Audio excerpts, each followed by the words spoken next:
안녕하세요. 오늘은 2020년 2월 18일 목요일 아침입니다. 안시라 교과 새벽기도에 오신 여러분들을 진심으로 환영합니다. 저는 네파교회를 섬기는 정선옥이라고 합니다. 동부와 중부 그리고 남부의 눈 소식과 또 추위 소식을 듣게 됩니다.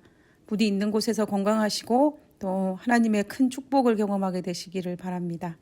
기도드리고 오늘 교과 내용을 살펴보도록 하겠습니다. 기도하겠습니다. 하늘에 계신 저희들의 아버지, 기상이변으로 말미암아 세상이 참으로 혼란스럽습니다. 우리가 예상하지 못했던 일들이 일어남으로 말미암아 우리가 의아해하고 있습니다. 아버지, 마지막 때임을 알고 또 하나님의 시대의 징조임을 깨달아 알게 하여 주시고 우리가 이 시대에 어떻게 살아야 할지를 깊이 깨달아 알 수 있도록 도와주시옵소서. 앞으로 세상은 더 큰 이병과 더 큰 재난이 닥쳐올 줄 압니다. 하나님, 그때에 주께서 당신의 사랑하는 백성들의 주의 의로운 날개 아래에 품어주시고 우리가 하나님의 품 안에서 안정과 힘을 얻을 수 있도록 축복하여 주시옵소서. 오늘 이 시간에도 주의 영이 함께하여 주옵기를 간구하며 거룩하신 예수님 이름으로 기도드렸습니다. 아멘. 감사합니다. 이번 주는 이사야 40장을 배경으로 하는 제8과 내 백성을 위로하는 제목을 가지고 살펴보고 있습니다. 우리가 일요일 소지에서 이사야 40장 1절과 2절을 통해서 유다 백성이 패역함으로 말미암아 그 결과로 주어졌던 아수르의 진입과 바벨론의 침략과 멸망과 포로라는 큰 어려움을 당하지만 하나님은 유다 백성을 긍휼히 여겨 버리지 않으시고 회복하실 때가 되었음을 알리며 너희는 서로 위로하라, 내 백성을 위로하라고 선포하였습니다. 사실 이 기별은 오늘 이 시대를 살아가고 있는 우리들에게도 마찬가지입니다. 하나님께서 우리의 죄악으로 말미암아 오늘날 이르러온 이 수많은 고통 가운데서 하나님께서 재림을 통하여서 우리를 구원하실 시간이, 회복하실 시간이 되었음을 알리며 우리는 너희는 서로 위로하라, 내 백성을 위로하는 이 말씀처럼 하나님의 말씀을 가지고 서로 위로하며 격려하며 이 험난한 때를 넘어가야 할 시기에 살아가고 있는 것입니다. 그리고 오늘 이러한 배경에 의해서 계속적으로 월요일 소지부터 다루고 있는데요. 우리가 지난 월요일 소지 살펴본 것처럼 이러한 때에 여호와께서 오실 수 있도록 길을 평탄케 하라는 기별이 주어졌으며 화요일 소지에서는 이 복된 기별을 전파하라는 것이었습니다. 그리고 수요일 소지에서는 우리에게 오실 그 하나님은 자비와 능력이 많으신 창조주임을 소개하고 있습니다. 그리고 오늘은 이사야 40장 19절과 20절을 통하여서 특별히 우상 숭배의 문제점에 대해서 자세히 언급하고 있습니다. 결과적으로 이 마지막 때에 너희들이 우상 숭배로 빠지지 않기를 바라는 하나님의 경고의 음성과 또 그 기별이 전해져 있다고 우리는 볼 수가 있는 것입니다. 우상 숭배는 하나님께서 가장 가증히 여기시는 것으로 하나님과의 관계를 파괴할 수 있는 무서운 죄입니다. 우상 숭배라는 것은 결국 하나님을 버리고 다른 신을 섬기는 것입니다. 남편과 아내를 버리고 외도하는 것이 바로 우상 숭배입니다. 지속적으로 외도한 배우자를 두고도 계속 그 가정을 유지할 수 있겠습니까? 불가능합니다. 그리고 지속적으로 외도한 배우자를 지속적으로 사랑할 수 있다는 것 자체도 어불성설입니다. 그러므로 우상 숭배는 하나님을 버리고 외도하여 다른 신에게 마음과 몸을 빼앗기는 행위입니다. 그러니 자연적으로 하나님의 관계는 문제가 생기고 파괴될 수밖에 없는 것입니다. 그래서 우상 숭배를 영적 간음, 행음이라고 표현하고 있는 것을 우리는 볼 수가 있습니다. 회개치 않고 우상 숭배를 멈추지 않고서 하나님의 사랑을 받기를 기대하는 것은 불가능합니다. 지속적으로 외도한 사람이 자신의 배우자에게 동일한 사랑을 받기를 기대한다는 것은 불가능합니다. 그래서 우리와의 관계를 맺기를 바라시는 하나님께서 그토록 우상 숭배를 하지 못하도록 강조하셨고 우리와의 관계를 깨는 우상 숭배를 가증히 여기셨던 것입니다. 이사야는 우상 숭배를 함으로 영적 간음을 하는데 우상의 실체에 대해서 이야기하고 있습니다. 그 실체의 첫 번째는 우상 숭배는 헛되다는 것입니다. 이사야 41장 29절에 보라, 그들은 다 헛되며 그들의 행사는 허무하며 그들이 부어 만든 우상들은 바람이요 공허한 것뿐이니라. 우상이 대단한 힘을 가지고 도와줄 것이라고 생각하지만 실제로는 아무 힘도 없이 그들이 하는 일은 열매 없이 헛되며 허무하며 바람과 공허뿐이라고 이야기하는 것입니다. 실제로 많은 사람들이 우상 숭배를 하면서 뭔가를 기대합니다. 그리고 내 삶에 실제적인 도움을 얻기를 바라고 우상 숭배를 하고 있습니다. 그러나 우리는 우리의 삶에서도 경험한 것처럼, 그리고 역사가 경험한 것처럼 우상 숭배는 참으로 헛되며 우리에게 아무것도 줄 수 없습니다. 왜냐하면 하나님이 가진 능력과는 비교할 수 없기 때문입니다. 그리고 우상 숭배의 실체에 대한 두 번째는 우상은 사람이 만든 것에 불과하다라는 것입니다. 먼저 이사야 40장 18절에서 19절을 쉬운 성경으로 한번 읽어보도록 하겠습니다. 너희가 하나님을 누구와 같다 하겠으며 하나님을 어떤 형상에 비교하겠느냐. 우상은 목공이 그 형상을 만든 다음에 금속 세공 기술자가 그 위에 금을 입히고 은사슬을 걸친 것에 불과하다. 고대 우상 숭배자들은 우상의 형상과 상징물들을 통해 자신이 힘 있는 신적인 존재를 숭배하는 것이라고 믿었습니다. 그러나 실체는 단지 자신들이 만든 신상에 불과하며 그들은 아무 힘을 가지지 않았으므로 헛되다라고 이야기하는 것입니다. 그리고 실제로 하늘에서 쫓겨난 3분의 1 천사들도 우리를 현혹하여서 그들이 하나님께 받을 경배를 빼앗아서 우상이 되기도 합니다. 그러나 우리가 알다시피 하늘에서 쫓겨난 3분의 2 천사들이 이 땅에서 작은 신들로서 역할을 한다 할지라도 그들이 가지고 있는 능력은 하나님께서 가지고 있는 능력과 비교도 할 수 없을 뿐만 아니라 하나님은 우리를 구원하기 위해서 우리의 하나님이 되신다면 그들은, 그 잡신들은 우리를 멸망시켜 그들과 함께 멸망당하기 위해서 우리를 유혹한다라는 사실입니다. 그러므로 우리가 하나님을 선택할 때에 그분이 얼마나 능력이 많으시는 분인지, 그리고 나를 어떤 곳으로 인도하기를 최종적으로 원하시는지를 본다면 우리는 우리를 위해서 십자가에 달려 돌아가시고 우리를 구원하시기 위해 이 땅에 오신 그 예수님을 선택할 수밖에 없는 것입니다. 그래서 하나님은 우상 숭배를 금지하셨습니다. 십계명 중에 첫째 계명에 분명히 너는 나 외에 다른 신들을 내게 두지 말라고 하였습니다.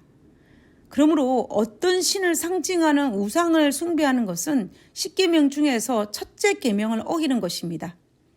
그리고 시내산 아래에서 이스라엘 백성들이 금송아지라는 어떤 우상을 만들어 참되신 하나님을 대표하려는 의도라고 할지라도 하나님은 그 형상을 인정하지 않으십니다. 왜냐하면 인간이 어떤 형상을 만들어도 하나님을 묘사할 수 없기 때문입니다. 출애굽기 32장 7절에 보면 아론이 금송아지를 만들고 난 다음에 백성에게 그가 어떻게 이야기하냐면 이스라엘아 이는 너희를 애굽 땅에서 인도하여 낸 너희 신이로라 라고 하였습니다. 그리고 여호와를 향하여 아침에 일찍 일어나 번제를 드리며 화목제를 드리며 앉아서 먹고 마시며 일어나 뛰놀라라고 명령합니다. 분명히 아론이 말하는 의도를 가만히 들어보면은 금송아지를 만들어 놓고 이것을 하나님을 대표하는 것처럼 하였고, 그리고 그 다음날 아침에 그들이 모든 예식도 하나님께 번제를 드리고 하나님께 화목제를 드리는 것처럼 하였지만 그것은 거짓이라는 것입니다. 하나님께서 분명히 인간이 만든 어떤 형상으로도 하나님을 묘사할 수 없기 때문에 이것은 거짓입니다. 그래서 하나님은 어떤 형상이라도 만들지 말라라고 하셨던 것입니다. 결국 우리는 출애굽기의 이 본문에서 인간이 금송아지 우상을 만들어 하나님을 대표하는 의도라고 할지라도 하나님은 그것을 인정하지 않으신다는 것입니다. 가정이 여기신다는 것입니다. 이스라엘 백성들이 만든 금송아지는 하나님의 영광을 가리웠지 하나님의 영광을 드러내지는 못했다라는 것입니다. 결국 우상은 그 자체로 어떤 신의 기능을 하며 그것을 섬기는 것은 십계명의 첫째 계명인 너는 나 외에는 다른 신들을 내게 있게 말지니라와 둘째 계명인 우상을 만들지 말라는 계명을 범하는 것입니다. 실제로 구약의 이스라엘 백성들에게 성전을 통해서 그들과 함께 하시는 하나님의 임재, 세키나가 있었기 때문에 그들에게는 구태여 우상이 필요하지 않았습니다. 우상을 숭배한다는 것은 그분의 실제적인 임재인 세키나, 하나님의 임재를 우상으로 대신하고자 하는 것이므로 결국 그분의 임재를 부인하는 것과 같습니다. 그러면 오늘날은 어떨까요? 오늘날은 구약에 있었던 성전에 하나님의 임재의 상징인 세키나의 영광이 없습니다. 그러면 오늘날에는 구약에처럼 하나님의 임재가 우리와 함께하지 않는 것일까요? 아닙니다. 하나님은 분명히 우리에게도 하나님께서 임재하십니다.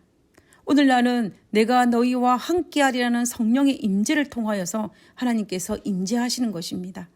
예수님께서 하늘에 올라가시기 전에 누누이 약속하셨고 그리고 사도행전에 임하셨던 성령, 보혜사는 예수님이 재림하시기 전까지 우리와 함께 하실 것입니다.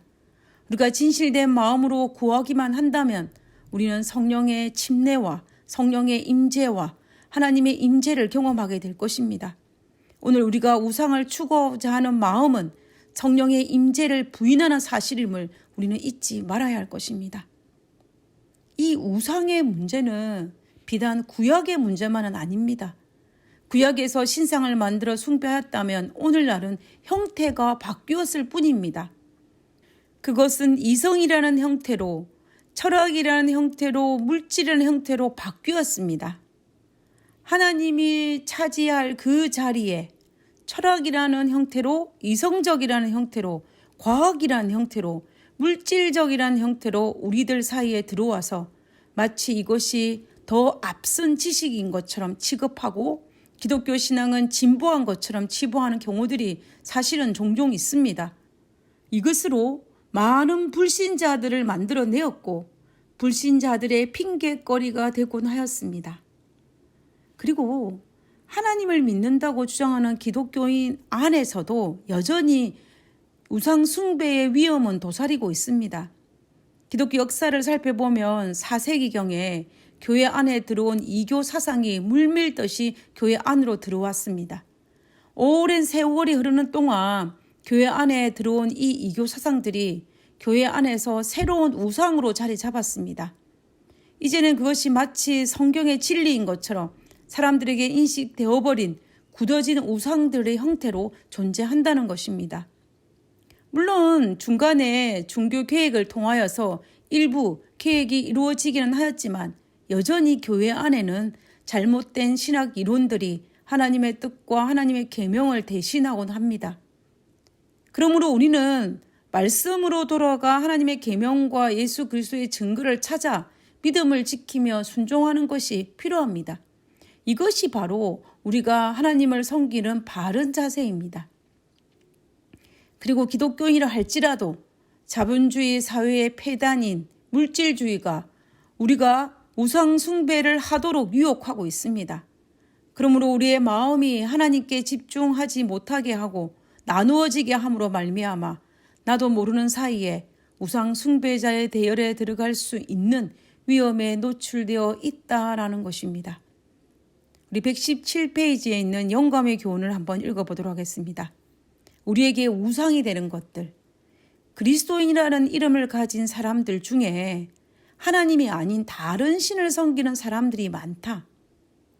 우리의 창조주께서는 우리의 최상의 헌신을 요구하시며 제1의 충절을 원하신다. 하나님을 향한 우리의 사랑을 약화시키거나 마땅히 그분께 드려야 할 봉사를 방해하는 것은 무엇이나 우상이다. 참으로 우리에게 도전이 되는 말씀입니다. 그리스도인이라는 이름을 가진 사람들 중에 하나님이 아닌 다른 신을 섬기는 사람들이 많다라는 사실에 우리는 주의를 기울여야 합니다. 우리는 이 영감의 교훈을 통해서 우리 하나님께서는 우상 숭배에서만은 다른 것과 나눌 수 없는 절대적인 충절을 원하신다는 것을 우리는 잊지 말아야 할 것입니다. 우리는 이 부분에 대해서 하나님은 자신을 질투하는 하나님이라고 소개하였지만 사실은 이것은 너무나 당연한 것입니다. 배우자에 대한 사랑을 다른 사람과 나눌 수 없는 것입니다. 나누는 순간 그것은 거짓이 됩니다. 이 사람도 사랑하고 저 사람도 사랑한다는 말이 얼마나 자기 합리화적인 거짓말인 것을 우리는 너무나 잘 알고 있습니다. 하나님을 섬기는 것도 마찬가지입니다. 이것은 나눌 수 없는 부분입니다. 불가능합니다. 그래서 하나님은 질투하는 하나님이라고 하였지만 저는 그분이 우리를 향한 사랑이 다른 것과 나눌 수 없는 사랑임을 우리에게 말씀하고 계시는 것입니다. 성령을 통하여 임재하시는 우리 하나님을 다른 우상들에게 마음을 빼앗김으로 말미암아 성령의 임재를 거절하거나 성령을 슬프게 하지 말아야 할 것입니다. 왜냐하면 그것이 우상을 섬기는 것이기 때문입니다. 오늘도 우리 안에 거하기를 원하시는 성령의 임재를 인정하고 그분과 교제함으로 우리의 마음이 사탄의 그 어떤 유혹에도 넘어가지 않게 되기를 바라면서 오늘 교과 말씀을 마치도록 하겠습니다. 기도하고 마치겠습니다. 아버지, 제가 보이는 것들에 현혹되지 않도록 도와주시옵소서. 하나님이 아닌 것들을 첫째로 삼지 않도록 분별력을 주시옵소서. 마음의 우상들을 미련 없이 버리고 그 자리에 오직 하나님만 모시기를 원합니다. 하늘에 계신 저희들의 아버지, 우리에게 있는 수많은 선택에 있어서 하나님께서 우리에게 바라시고 원하시는 것이 우리의 선택이 되게 하시고 그 외에 그 어떤 것들이 우리의 선택을 방해하지 않도록 주여 도와주시옵소서. 하나님, 우리에게 분별력을 허락하여 주시고 우리에게 충성된 마음을 허락하여 주심으로 말미암아 하나님의 임재를 통하여 함께하는 축복을 누릴 수 있도록 도와주시옵소서. 거룩하신 예수님 이름으로 기도드렸습니다. 아멘. 감사합니다. 좋은 하루 보내시고요. 특별히 날씨 때문에 힘들어하고 있는 모든 분들이 안전하게 되시길 간절히 바랍니다. 감사합니다. 내일 뵙도록 하겠습니다.